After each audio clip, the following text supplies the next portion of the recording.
पहाड़ों वाले जंगल में ठंड का मौसम आ चुका था। आज की रात तो सर्द हवाएं चल रही थी, जिसने सर्दी में और भी इजाफा कर दिया था। मम्मा, मुझे बहुत ठंड लग रही है। आज बहुत ठंड है। बस आज की रात काट लो मेरे बेटे मिठू। मैं कल अपने बेटे को गर्म कपड़े ला दूंगी और मेरा बेटा आराम से सोएगा। चिड़िया ने भी अपने बेटे के लिए कपड़े लेने होंगे। मैं भी कल रानू चिड़िया के साथ चला जाऊंगा और अपने बेटे के लिए गर्म कपड़े ले आऊंगा। तोते का वो परिवार ऐसे बातें करते करते सो जाता है। ठंडी रात गुजर जाती है और सुबह हो जाती है।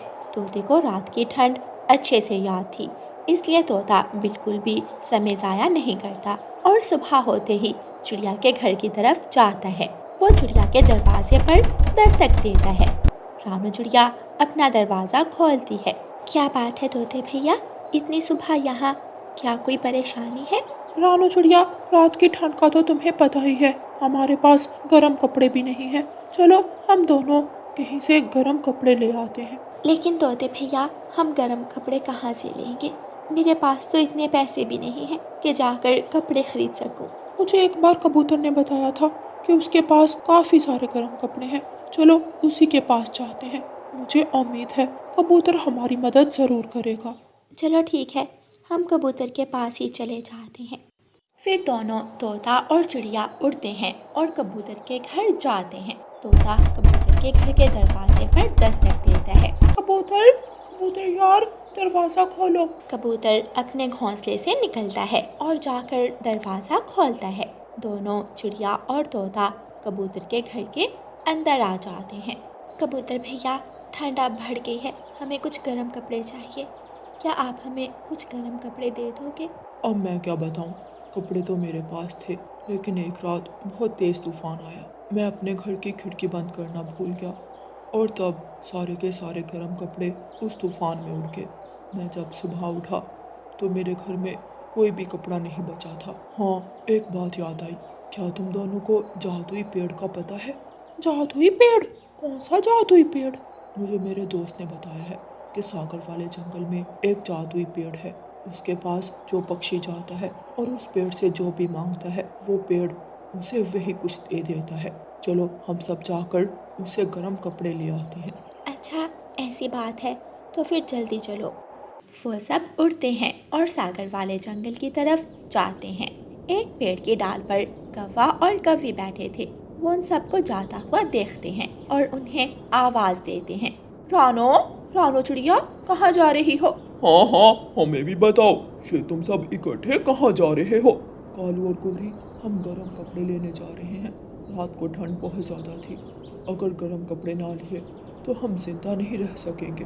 कालू, हमारे पास भी कुछ नहीं है, हम भी इन्हीं के साथ चल पड़ते हैं।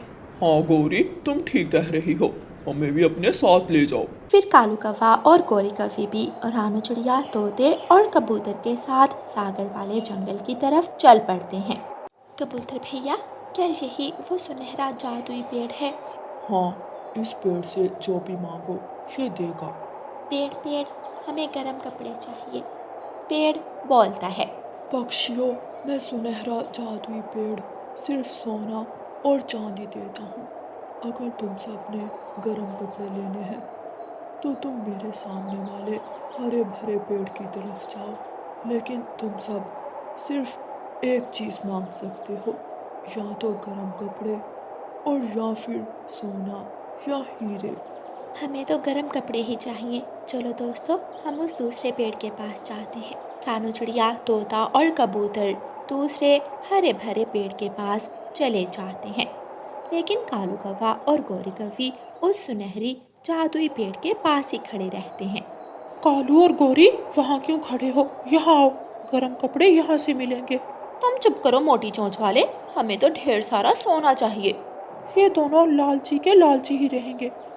इन्हें छोड़ो तोते भैया, चलो हम अपनी ज़रूरत की चीज़ें मांग लेते हैं। हरे भरे जादुई पेड़, हम सब आपसे सर्दियों के गर्म कपड़े मांगना चाहते हैं। ठीक है पक्षियों, मैं अभी आप सबके सामने गर्म कपड़े ले आता हूँ।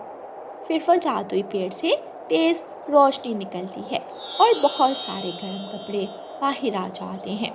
रानू चिड़िया, तोता और कबूतर वो सारा सामान उठाते हैं और अपने अपने घरों की तरफ चल पड़ते हैं। चल कालू, मैं तो अपने लिए एक सोने का हार मांगूंगी। और मैं भी सोने की घड़ी मांगूंगा। सुनहरी जादुई पेड़, मुझे सोने का हार दो। सुनहरी जादुई पेड़, मुझे सोने की घड़ी दो। उस सुनहरी जादुई पेड़ से भी एक तेज रोशनी निकलती है और वो कालू कव्वे और गोरी कव्वी को सोने का हार और सोने की घड़ी दे देता है। कालू और गोरी खुशी खुशी वहाँ से चले जाते हैं। देखो बच्चों, मैं आप दोनों के लिए गर्म कपड़े लाई हूँ। कुकू, ये आपका मफलर और गर्म स्वेटर, और गुड़िया, ये आपकी गर्म शॉल। कुकू खुशी खुशी अपनी मम्मा से वो गर्म मफलर और स्वेटर लेकर पहन लेता है और गुड़िया भी अपनी मम्मा से गर्म शॉल लेकर पहन लेती है। कबूतर और तोता भी घर जाकर अपने बच्चों को गर्म कपड़े पहना देते हैं। रात हो जाती है। आज तो सर्द हवाओं के साथ बर्फबारी भी शुरू हो गई थी। आज तो ठंड कल से भी ज्यादा है। अच्छा किया मिठू जी, आप आज ही जाकर सारा सामान ले आए।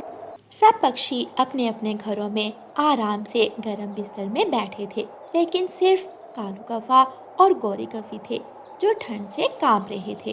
कालू जी, मुझे नहीं पता था आज इतनी ज्यादा ठंड पड़ेगी। हाँ गोरी, अब क्या करें, ये ठंड तो हमारी जान ले लेगी। चलो कालू जी, हम उस जादुई पेड़ के पास जाकर उससे गर्म कपड़े मांग लेते हैं।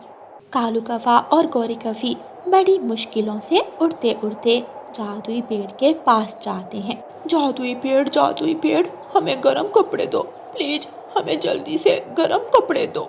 लालची कौवो, तुम दोनों पहले ही सुनहरे पेड़ से सोना मांग चुके हो, अब मेरे पास मत आओ, मैं तुम्हें कुछ नहीं दूंगा। जादुई पेड़ कालू कौवे और गोरी कौवी को कोई चीज भी नहीं देता। दोनों कांपते कांपते घर आते हैं। ठंड के कारण उनके शरीर जमना शुरू हो जाते हैं। दोनों लालची कौवे अपने लालच के कारण पूरी रात रोते रहते हैं और ठंड में कांपते हुए गुजारते हैं। प्यारे दोस्तों, इस कहानी को लाइक, अपने दोस्तों के साथ शेयर और चैनल को सब्सक्राइब करना बिल्कुल मत भूलना। आपका धन्यवाद। जंगल में ठंड का मौसम शुरू हो चुका था। सब पक्षी बहुत आराम से अपने घरों में बैठे थे, क्योंकि उन्होंने घर को गर्म रखने के लिए पहले से ही लकड़ियां जमा कर ली थी।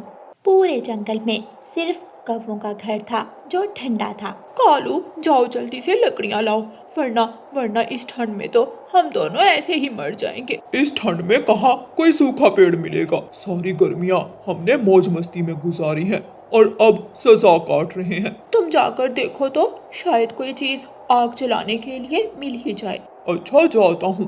कालू कौवा अपना कुल्हाड़ा उठाता है और घर से बाहर निकलता है। बाहर तो सर्द हवा चल रही थी। कालू कौवे की तो कुल्फी जम रही थी। कालू कौवा उड़ते उड़ते घने जंगल जाता है। वहाँ उसे एक बड़ा सा पेड़ दिखता है जिसके ऊपर बर्फ नहीं थी। कालू कौवा जल्दी से उस पेड़ के पास जाता है। वो कुल्हाड़ा अपने पंख में पकड़कर जैसे ही उस पेड़ के ऊपर चलाने लगता है तो पेड़ बोलता है, कौवे कौवे, मुझे मत काटो, मैं कोई साधारण पेड़ नहीं हूँ, मैं जादुई पेड़ हूँ, मुझे मत काटो। वाह, जादुई पेड़, तो फिर मेरी इच्छा पूरी करो।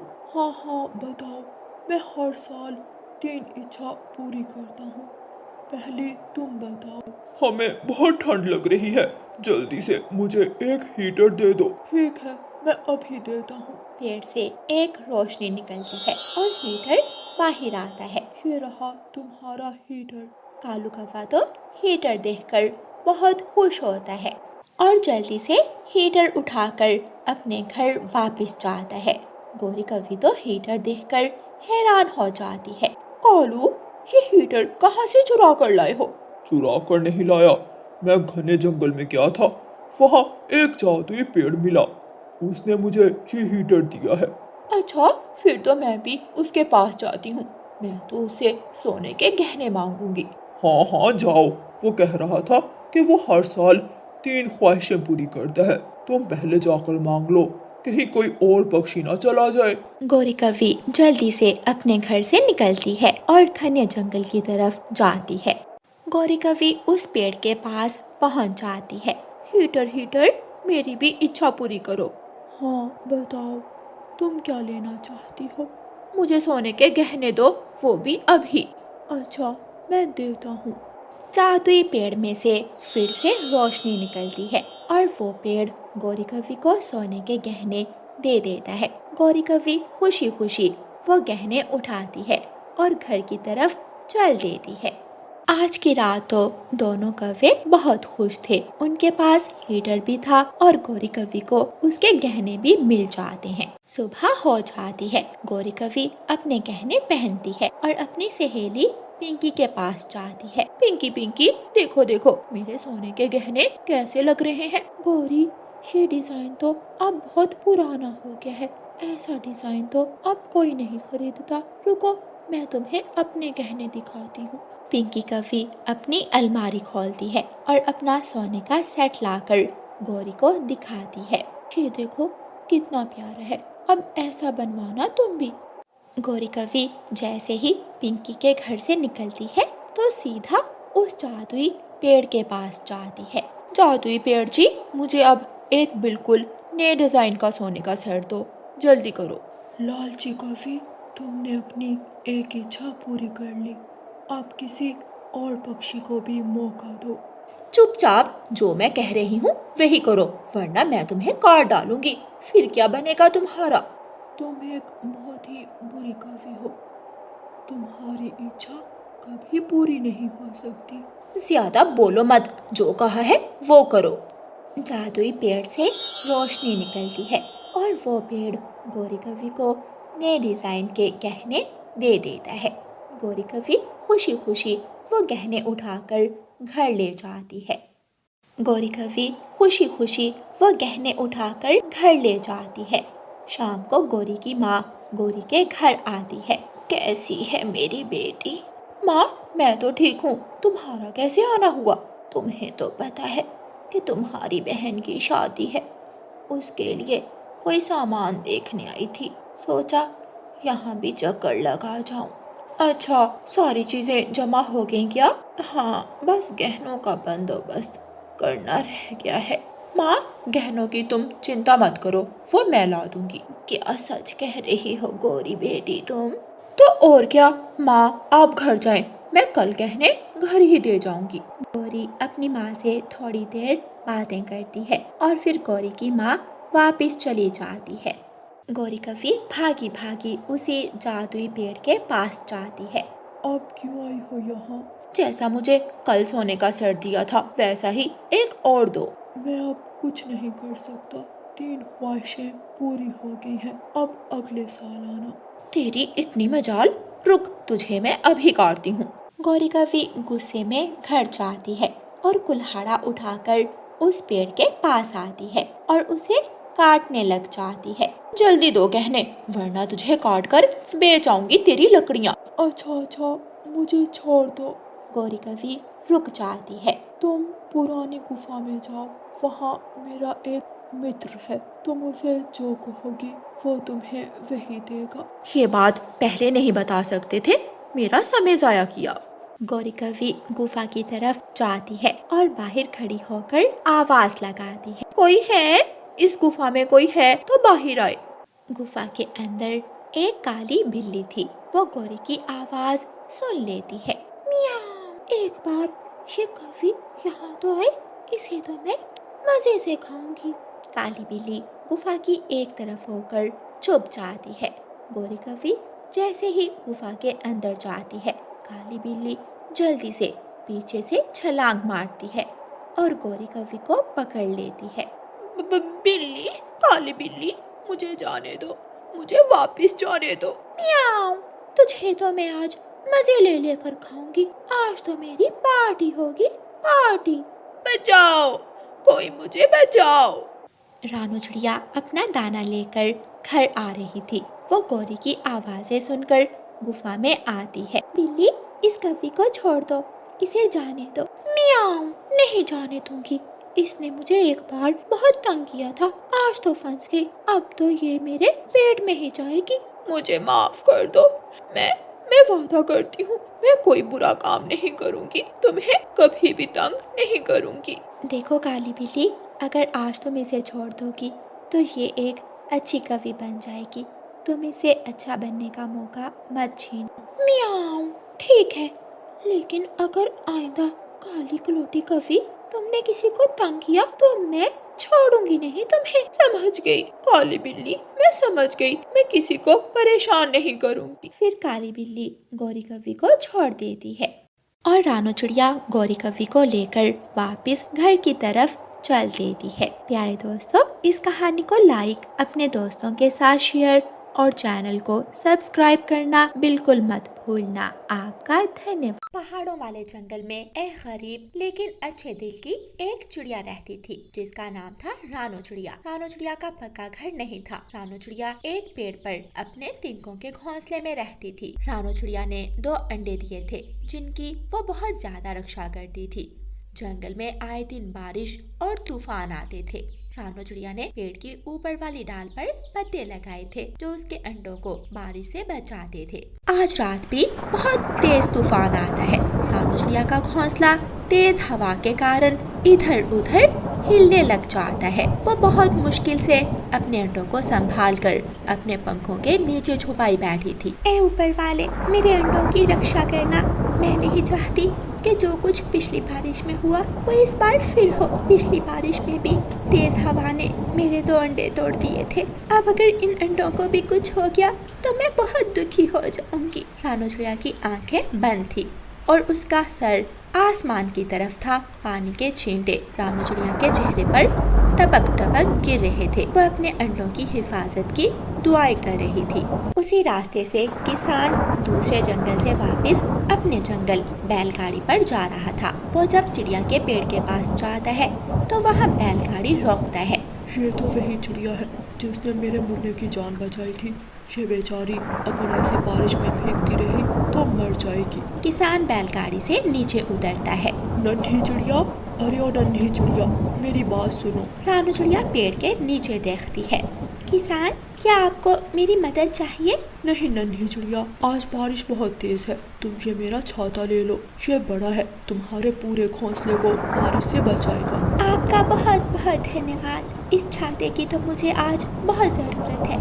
नन्ही चिड़िया, आपका मुझ पर बहुत बड़ा एहसान है। आपने मेरे मुन्ने की जान बचाई। अब मेरा भी फर्ज बनता है कि मैं भी आपकी मदद करूं। फिर रानो चिड़िया किसान से छाता ले लेती है। किसान अपनी बैलगाड़ी पर बैठता है और वहाँ से चला जाता है। रानो चिड़िया उस छाते को अपने घोंसले के ऊपर लगा लेती है। बारिश का पानी अब घोंसले में नहीं आ रहा था। रानो चिड़िया को अब डरने की कोई ज़रूरत नहीं थी। वो आराम से रात अपने अंडों को पंखों में लिए गुजारती है। इसी तरह सुबह हो जाती है। सुबह काले स्याह बादल आसमान से छट जाते हैं और आसमान साफ हो जाता है। मेरे अंडों से बच्चे निकलने में अब थोड़ा ही समय रह गया है। मैं ऐसे करती हूँ, अपने बच्चों के लिए पहले से ही ज़्यादा दाना इकट्ठा कर लेती हूँ। जब बच्चे बाहर आ जाएंगे तब मुझे दाना ढूंढने में मुश्किल होगी। आज मौसम साफ है, कहीं ना कहीं से कुछ दाना जरूर मिलेगा। मुझे आज ही जाना चाहिए। ऐसा सोचते हुए रानो चिड़िया अपने अंडों को घोंसले में छोड़कर दाना लेने चली जाती है। चिड़िया दाने की तलाश में उड़ती उड़ती दूर निकल जाती है। पीछे से जंगल में एक शिकारी आ जाता है। वो चलता चलता रानो चिड़िया के घोंसले तक पहुंच जाता है। वो पेड़ के ऊपर देखता है तो उसे घोंसले में 2 अंडे मिल जाते हैं। अरे वाह, आज का दिन तो बहुत अच्छा है। अभी से 2 अंडे मिल गए। घर जाकर मस्त ऑमलेट बनाऊंगा और मजे से खाऊंगा। ऐसा कहते हुए शिकारी उस पेड़ की तरफ बढ़ता है। वो अपना लंबा सा बाजू पेड़ की डाल की तरफ बढ़ाता है और घोंसले से चिड़िया के दोनों अंडे उठा लेता है। उन अंडों को अपने थैले में डालता है और आगे बढ़ जाता है। आज जंगल के उस तरफ एक लोमड़ी भी आई थी। वो शिकारी को अंडे चुराते हुए देख लेती है। ये पेड़ तो वही पेड़ है जिस पर रानो चिड़िया का घोंसला है। कहीं इस जालिम शिकारी ने उस दयालु चिड़िया के अंडे तो नहीं चुरा लिए। ये तो वही शिकारी है जिसके फंदे में पिछली बार मैं फंस गई थी। अगर उस दिन मुझे रानो चिड़िया ना बचाती तो मैं तो वही फंसी रहती और मर जाती। लेकिन रानो चिड़िया ने मेरी मदद की। अब मुझे भी चाहिए कि मैं उस दयालु चिड़िया की मदद करूं। शिकारी अपना थैला उठाए आगे आगे जाता है। लोमड़ी भी झाड़ियों में छुप छुप कर शिकारी का पीछा करती है। शिकारी एक पेड़ के नीचे जाकर बैठ जाता है।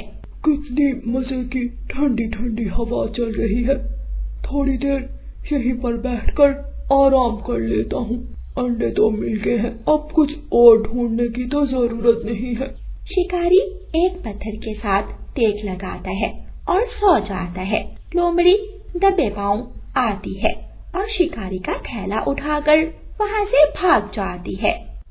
उधर रानो चिड़िया जब दाना ढूंढकर घोंसले में आती है तो वहाँ अपने अंडे ना देखकर बहुत परेशान हो जाती है। मेरे साथ ही ऐसा क्यों होता है? जब मैं सोचती हूँ कि अब मेरे घोंसले में खुशियाँ आएंगी, तभी मेरे अंडे या तो टूट जाते हैं या कोई चोर उन्हें उठा कर ले जाता है। क्यों मेरी किस्मत ही इतनी खराब है? लोमड़ी अपने मुंह में शिकारी का थैला उठाए वहाँ रानो चिड़िया के पेड़ के नीचे आ जाती है। रानो, रानो, यहाँ नीचे आओ। रानो चिड़िया पेड़ के नीचे जाती है। लोमड़ी मौसी, आज फिर कोई मेरे अंडे उठा कर ले गया। मैं कभी भी अपने बच्चों को देख नहीं पाऊंगी। रानो चिड़िया, इस थैले में तुम्हारे अंडे हैं। एक शिकारी तुम्हारे अंडों को चुरा कर ले गया था। मैं चुपके से उसका थैला उठा लाई हूँ।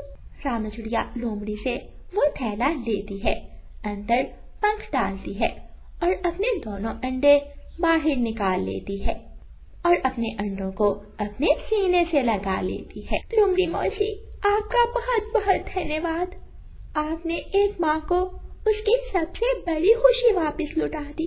चिड़िया, जब तुमने मेरी मदद की तो फिर मैं क्यों तुम्हारी मदद ना करती? आज से तुम अपने अंडों के पास ही रहा करो। तुम्हें कुछ भी चाहिए तो मुझे बता देना, मैं तुम्हें दाना ला दिया करूंगी। फिर रानो चिड़िया उस दिन से अपने अंडों के ऊपर ही बैठी रहती थी और उसका दाना लोमड़ी मौसी लेकर आया करती थी। फिर वो दिन आ ही जाता है जब अंडों से बच्चे निकलते हैं। अंडों के अंदर से चूं चूं की आवाजें आती हैं। रानो चिड़िया की आंखों में खुशी के आंसू आ जाते हैं। अंडे फूटते हैं और दो सुंदर से बच्चे अंडों से बाहर निकलते हैं। मम्मा, मम्मा, हमारी प्यारी मम्मा, मम्मा, मम्मा, हमें भूख लगी है। रानो चिड़िया जल्दी से दाना निकालती है, अपने दोनों बच्चों को अपने पंख से दाना खिलाती है। रानो चिड़िया ने दूसरों की मदद की तो दूसरों ने भी दयालु चिड़िया की मदद की और उसके घोंसले की रौनक वापस आ गई। प्यारे दोस्तों, इस कहानी को लाइक, अपने दोस्तों के साथ शेयर और चैनल को सब्सक्राइब करना बिल्कुल मत भूलना। आपका धन्यवाद।